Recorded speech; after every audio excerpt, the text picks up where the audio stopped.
All right, guys, let's give you guys a quick little update of what's going on. Blair Morgan out for this moto. No points for him this day. Josh Woods, separated shoulder. No points for him this day. Matt Barnes, out, broken ribs. 3 big names going out of the series. But you know what? We got lots of guys that fill the gate. Paulie Carper in that first moto kept JSR very, very honest in his home turf here. Now, let me tell you, if he gets out to a whole shot once again like that first moto, Paulie is definitely going to try to keep JSR going for round number 2 here in Ste-Julie. Final moto of the day here from the circuit to Ste-Julie, and this MX1 moto will be brought to you by the fine people at Yamaha Motor Canada. Oh, Bri, the conditions are getting a little squirrely. The rain's been coming down. This track is super slick. There's Tasha with that Monster 5 board up. It's about time to go racing. The MX1 boys played with rain. A great shot from the center of the box. Mitch Cook gets a good jump. Yes, he does. Him and Phillips battling for the whole shot. And it looks to me like Mason Phillips stole it right there, but Cook takes it back after the line. Number 42, Mason Phillips with that Royal Distributing hole. Yeah, and you better believe Mitch Cook now with the lead. How about that, Brian? We were talking about him early in the season and how awesome he was going to be, and here he is in the lead. And did you see Paul Carpenter come on the inside and take second place? Just forces his way around Phillips. Dubé with a great start as well on that Royal Distributing KTM motorcycle. Carpenter very aggressive early on. We've not seen Mitch Cook lead an MX1 moto ever, and there he is right now leading the best in Canada. Carpenter yanks a tear off and just takes it away.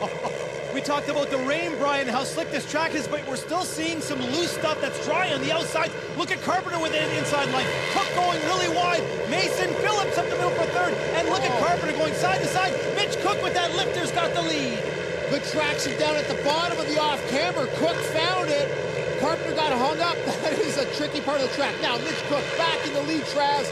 This has got to be great for his confidence and his trainer, 5-time world champ, Gorgeous Georgeson. We always talk about it, Brian. If you get past, you got to come back right away and make a pass again. And that was exactly what Cook did. He's in the lead. Coming down to that Eurobowl. Oh, he's got a problem, Brian. Cook is off the track. Carpenter's in the lead. Huge enduro ride for Cook right there. Got sideways, picked up traction, slingshot him right off the racetrack. You can see Mason Phillips in second, swapping back and forth, as is John Sebastian Waugh right now. Waugh sitting about 4th place with Cook's demise. How about the start for that pair of KTMs, Mason Phillips and Marco Dubé? Probably the best start that Dubé's ever had as we get back to the Cook bobble. Yeah, here it is. He gets on the gas early. He's pumped to be in the lead.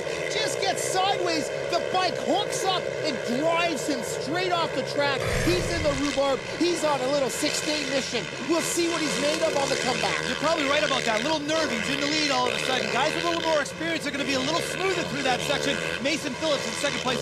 John Sebastian Waugh has slipped by Marco Dubé for third. Let's see if he's going to be super aggressive, Brian. Does he want to wait and find the right spot to pass Phillips, or does he want to get around him quick so he can catch Carpenter? You don't want to wait in these conditions. Waugh's eating roost. He doesn't want Carpenter to get away. 42 Phillips, a Kiwi from New Zealand, making a name for himself big time in this moto. He started here last year, Brian, after our series was finished, riding in the AMA, a very international program we have up here. John Sebastian Waugh, again, not following, going on the outside, crossing over inside, but Mason Phillips was on the pipe real early there. John Sebastian Waugh looks a little tentative. I think it's these conditions. His bike looks like it's tracking a little bit. I don't know. He just doesn't look as confident in some of that chop. He's looking up. Right here is a great opportunity. The champ's following. I think he's losing precious time on Carpenter. Rider down in that front supercross section. That's number 64, Kyle Snellgrove, back on the saddle as we get to the battle for 4th place. And look at that, number 21, Chad Charbonneau on the inside of Marco Dubé. That's a great place to make a pass. They put that step up in, and you can get that inside line. Charbonneau, a privateer, up here on his own dime. No stranger to Canada. There's 101, Paul Carpenter, out front right now on that Monster Energy Cernix Kawasaki machine, looking great. And you know Carpenter got 10th in the AMA Pro Supercross last year. Dubé gets around Charbonneau. Now Charbonneau gets Dubé back for 4th place, Brian. Some great battling in here. The way the lines are developing, the way the track is setting up, using all sides. Uh-oh, number 100, Dement's out. Dement is done for the day.